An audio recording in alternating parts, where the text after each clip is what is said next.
시청자 여러분 안녕하십니까? 지방자치 중점 소식을 전하고 더 나은 지방자치의 방향을 제시하는 지방자치 1번지입니다. 전라남도는 전국 최초로 병원 서비스 실버 코디네이터 파견 사업을 실시해 어르신들에게 새로운 취업의 문을 열어주고 있습니다. 어르신들은 전남노인 취업교육센터의 실버병원 서비스 코디네이터 양성 과정을 수료합니다. 수료 과정은 6시간씩 3일 동안 18시간 교육을 받고 실버 코디네이터 인성지도를 비롯해 현장에서 사용하는 간호와 응대 기술까지 무료로 배울 수 있고 자격증도 취득할 수 있습니다. 양성 교육을 마치면 2인 1조로 노인 이용률이 높은 지역의 병원을 중심으로 파견됩니다. 기존의 노인 일자리가 단순 가공, 생산, 청소, 경비 직종처럼 젊은 층들이 기피하는 직종 위주였다면 이 직종은 서비스를 제공한다는 차원에서 양질의 일자리로 차별화됩니다. 앞으로 실버병원 서비스 코디네이터 과정은 어르신들의 취업 문화의 새로운 장을 여는 데 긍정적인 역할을 할 것으로 기대되고 있습니다. 현재 군산시는 많은 업체가 폐업하며 경제 위기가 흔들리고 있는데요. 이에 군산시의회 2차 정례회에서 김영일 의원은 긴급경제 활성화 컨트롤타워 팀을 구성해야 한다고 촉구했습니다. 유희광 기자가 보도합니다. 전북 지역 지자체와 공공기관들이 중소기업 제품 우선구매 촉진운동에 나서고 있습니다. 중소기업 중앙회 전북지역본부는 14일 전북지방중소기업청에서 2016 전라북도 공공구매 촉진대회를 열었습니다. 공공구매 제도는 중소기업들이 공통으로 겪고 있는 판로 문제와 관련해 국가기관 및 지자체 투자기관 등이 중소기업 제품을 우선 구매하도록 하는 제도를 말합니다.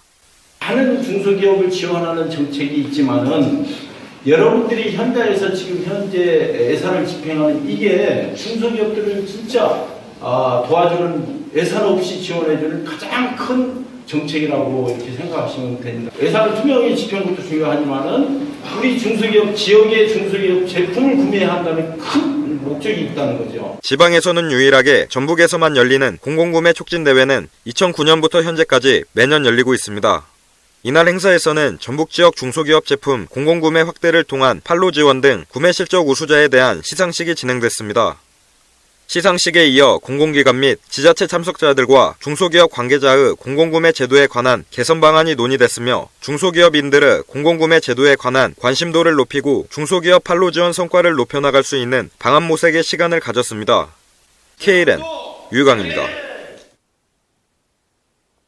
전주시는 지난 16일 덕진구청에서 역사도심 기본계획 수립 전문가 포럼 및 시민 설명회를 개최했습니다.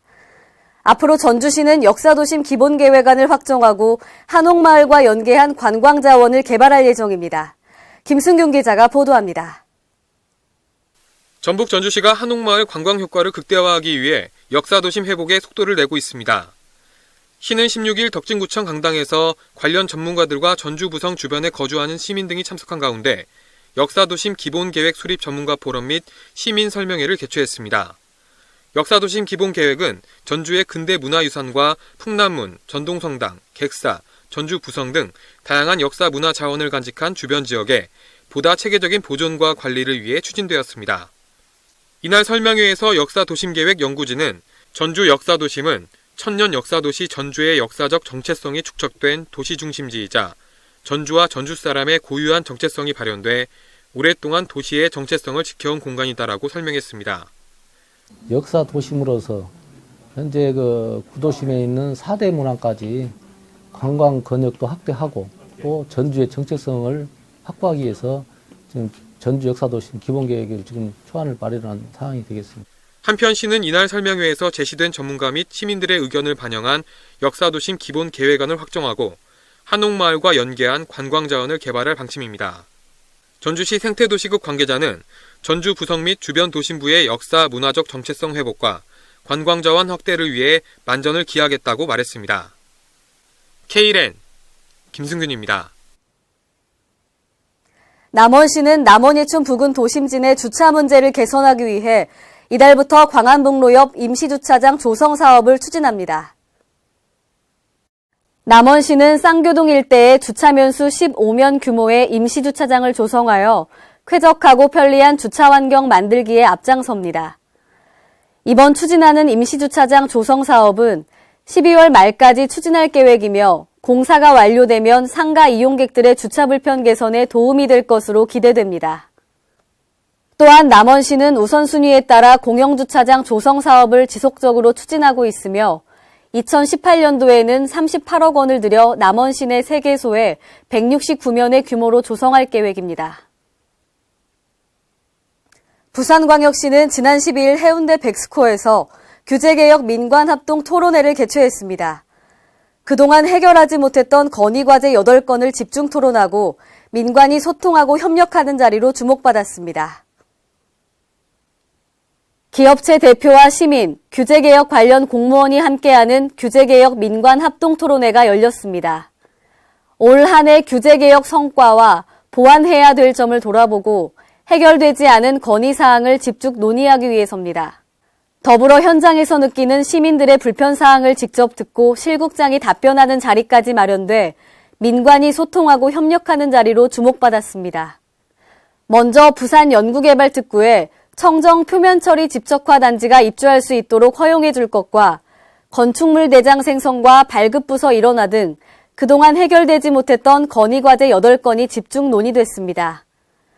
또한 다자녀 가정 수도요금 할인과 도시가스 공급 비용 등에 대한 시민 불편사항을 직접 듣고 관련 실국장들이 함께 토론하며 해결 방안을 모색하는 시간이 마련됐습니다.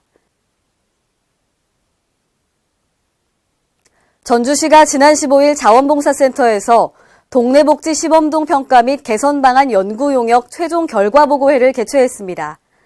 이 자리는 동네복지 시범 사업의 종료를 앞두고 사업 운영에 대해 평가하는 자리로 마련됐습니다. 김승균 기자가 보도합니다. 전북 전주시가 마을과 주민 주도의 복지체계인 동네복지에 대한 객관적인 평가 및 개선 방안 마련으로 사업의 완성도를 높이기로 했습니다. 시는 15일 전주시 자원봉사센터에서 동네복지 시범동 평가 및 개선 방안 연구 용역 최종 결과 보고회를 개최했습니다. 이날 보고회에는 민선 6기 중점 복지시책으로 추진 중인 동네복지 시범 사업의 종료를 앞두고 그간의 사업 운영에 대한 평가와 개선 방안에 대해 동주민센터 및 복지기관 단체의 의견을 듣기 위해 마련됐습니다. 이날 연구 용역 발표에서는 행복동네 만들기는 동의 복지 기능을 강화해 취약계층 중심의 복지 지원과 동 단위의 민관 복지 안전망 구축을 주요 목표로 동복지 허브화가 이루어져야 한다고 설명했습니다. 시는 이번에 실시한 동네복지 연구 용역을 바탕으로 2017년도 동복지 허브화 사업과 연계한 동네복지 종합계획을 수립할 예정입니다. 비슷한 맥락의 사업이라서 내년에 이제 두 가지를 따로따로 갖고 갈 수는 없으니까 결합해서 좋은 점만 취해서 가는 거예요. 전주시 생활복지과 관계자는 앞으로 한국 사회, 지역사회 복지의 흐름과 정책 동향에 발맞춰 전주만의 비전을 제시할 수 있는 개편 방안을 다각적으로 검토하겠다고 말했습니다. K1N 김승균입니다.